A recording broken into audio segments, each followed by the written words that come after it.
I've always been a Oneplus fanboy. When they launched the Oneplus Pad, I got truly excited and I wanted to buy it. So it's been 1 month since I bought this Oneplus Pad, and here are my thoughts.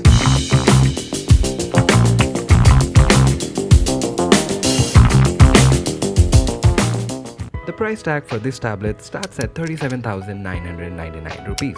The one I have here is a 256GB variant, which comes with 12 gigs of RAM at a price difference of 2,000 rupees.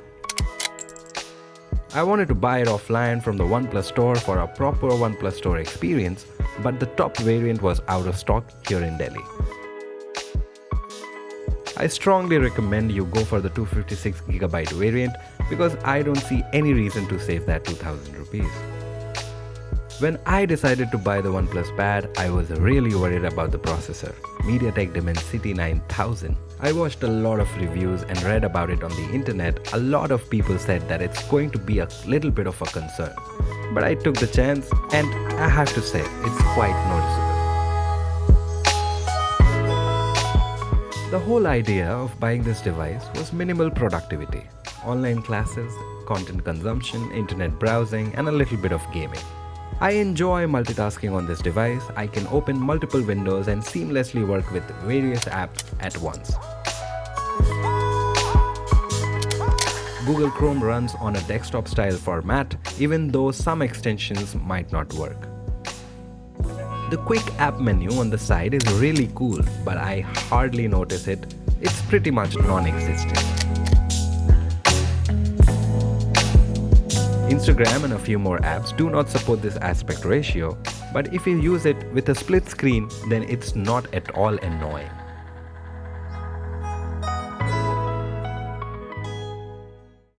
The rear camera is 13 megapixel that supports 4K 30fps video recording. The picture quality is average, not that great. I think it's enough for scanning documents and a little bit of creativity. Even if you give this camera enough light, the images are still pretty grainy. The same goes for the front camera. It's an 8 megapixel sensor that clicks pretty noisy pictures. It can record videos up to 1080p 30fps. The only thing that I like about the front camera is that it's wide, and when I'm in online meetings, it keeps me in the middle. This is a video recording from the front camera of the Oneplus Pad, and I know someone who asked me that is the audio good enough for posting Instagram singing videos? Well, here is an audio sample for you. The world was on fire, no one could save me but you.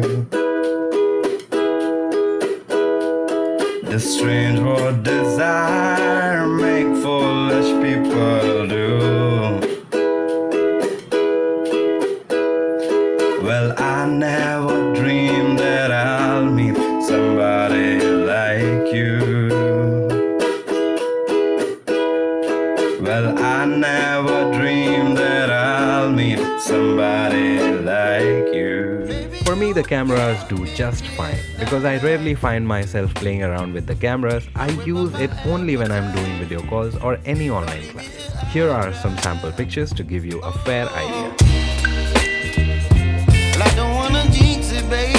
I'm shooting this video in my house, but I'm always carrying this device with me everywhere I go. The battery never disappoints. It gets me through the day, sometimes 2 days without charging.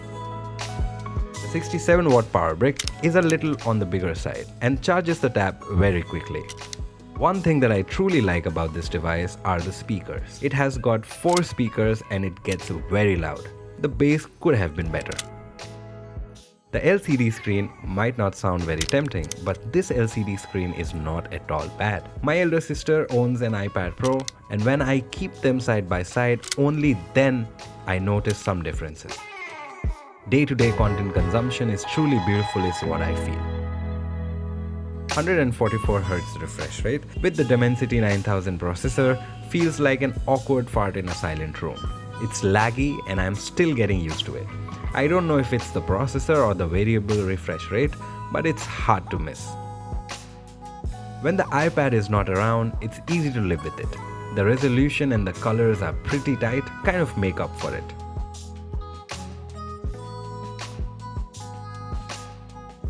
The external magnetic keyboard cost 8,000 rupees. I was little short on cash, so I didn't buy it. Typing on the Oneplus Pad is difficult when I'm holding it with both hands. It only gets easy when kept flat on the table. I think to enhance my experience with this pad, I might want to consider buying the magnetic keyboard soon. The iPad promotion and the gorgeous AMOLED screen make the Oneplus Pad a little shy, but the build quality of the Oneplus Pad makes it the money well spent. The feel of the buttons and aluminum frame feels really good in hand.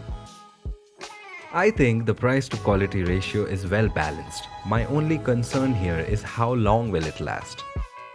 I'm still using the OnePlus 7T and it's been 4 years and the phone is still running pretty solid. I expect the same from the OnePlus Pad to at least last for 5 years from now, with software updates. If you're planning to buy this as your primary device, then you'll certainly feel you're missing out on a few things, like the cameras and the LCD screen. But if you're someone like me who loves the idea of a handy, portable productivity mini computer, always in your bag and on your office desk at all times, then yeah, you should go for it. Thank you so much for watching this video. As you know, it's a new channel. I would truly appreciate your like and subscribe to my channel, and I'll see you soon in another video.